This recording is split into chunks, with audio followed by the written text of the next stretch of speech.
প্রব্রাজিকা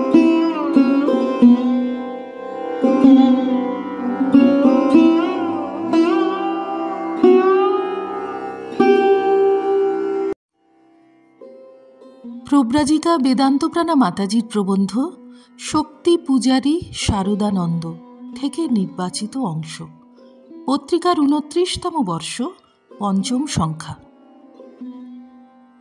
শ্রী রামকৃষ্ণ তাঁর চিহ্নিত পার্ষদদের বহুভাবে পরীক্ষা করতেন। তাদের অঙ্গসংস্থান, গঠন, অভ্যাস, প্রবণতা, আচরণ পুঙ্খানুপুঙ্খভাবে লক্ষ্য করে তবে একটি স্থির সিদ্ধান্তে আসতেন।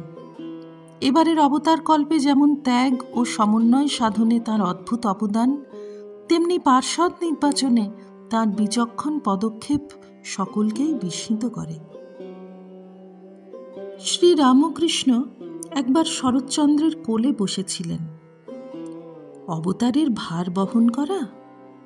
শরৎচন্দ্র ওই বিষয়ে কোনোদিন মন্তব্য করেননি, বরং পরে শ্রী রামকৃষ্ণ স্বয়ং বলেছিলেন, দেখলুম ও কতটা ভার সইতে পারে। অবতার সশক্তিক, তাই দেখি প্রায় একই ভাষায় মা ঠাকুরুন বলছেন, শরৎটি সর্বপ্রকারে পারে, শরৎ হচ্ছে আমার ভারী।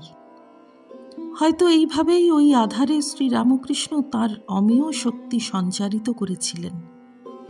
সেই নররূপধারী নির্গুণ গুণময় শ্রীরামকৃষ্ণ নামে যাঁর আপাত পরিচিতি, যাকে বিদেশি ভক্ত রোমা রোলা ফেনোমেনান বা মহাঘটনা বলেই বর্ণনা করেছেন, তাঁরই লীলাসঙ্গীর জীবনে শক্তির অভূতপূর্ব ক্রীড়া প্রত্যক্ষ করে জগৎ অবাক হয়েছে। সে শক্তি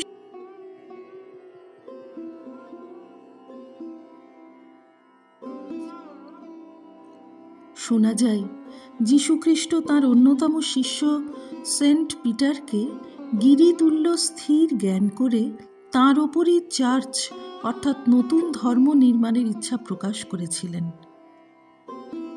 তাঁর সেই ইচ্ছা রূপ নিয়েছিল পিটারের জীবনে, আর এ যুগের অবতার শরতের শক্তি যাচাই করে তাঁর উপর অর্পণ করলেন নবযুগধর্ম সাধনের মহাদায়।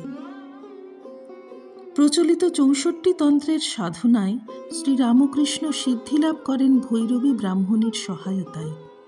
যিনি শাস্ত্রপাঠ করেননি, তাঁরই জীবনে তন্ত্রশাস্ত্র পূর্ণ ফল দিয়ে এক মহানুভূতির রাজ্যে তাঁকে সুপ্রতিষ্ঠিত করলেন।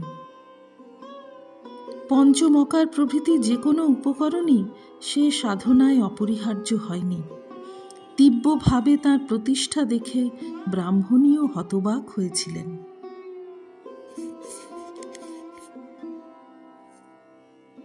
নারী শব্দ উচ্চারণ মাত্র তিনি জগন্মাতার মাতৃভাবে ডুবে যেতেন। সুরার নাম শ্রবণ মাত্র ঐশী আনন্দে মাতাল এবং ভাবস্থ হতেন। এ অপূর্ব চরিত কথা রচনাকালে স্বামী শারদানন্দ নিজেই যেন সেই সাধনার অঙ্গীভূত হয়েছিলেন। সাধনার অন্তে শ্রীরামকৃষ্ণ তাঁর সাধনার ফল ও জপমালা তাঁর শক্তি শ্রী সারদা দেবীর চরণে নিবেদন করলেন। পূজার অন্তে তাঁদের উভয়ের শক্তি মিলিত হয়েছিল গভীর সমাধিতে। জগতের ধর্মীয় ইতিহাসে নব অধ্যায় রচিত হল নারীর মহিমার বিপুল ব্যাপ্তিতে। অবতার কার্য সাধনের দায় গ্রহণ করলেন আপাত দৃষ্টিতে এক পল্লীবধূ, যিনি শাস্ত্র পড়েননি। আধ্যাত্মিক জীবনেও শ্রীরামকৃষ্ণের মতো ঘন ঘন সমাধি, ভাবের নৃত্যগীত, ভক্তজনের সঙ্গে ক্রমাগত যোগাযোগ, এসব তাঁর প্রায় কিছুই ছিল না। তিনি শ্রীরামকৃষ্ণের রত্ন সন্তানদের জননী হয়েছিলেন অবগুণ্ঠনের অন্তরালে থেকে। তাঁর শান্ত স্থির জীবন থেকে ধীরে ধীরে জ্বলেছিল শক্তির বিচিত্র শিখা, যা ক্রমে উজ্জ্বল প্রভাবর্ষী হয়ে শ্রীরামকৃষ্ণ সাম্রাজ্য আলোকময় করেছিল। শ্রীরামকৃষ্ণার্পণমস্তু। নিবোধত আজকের পাঠ আপনার ফোনে রোজ পেতে চাইলে সাবস্ক্রাইব ও বেল আইকন দুটোই ক্লিক করুন। রামকৃষ্ণ ভাবধারা প্রচারের সঙ্গে থাকুন।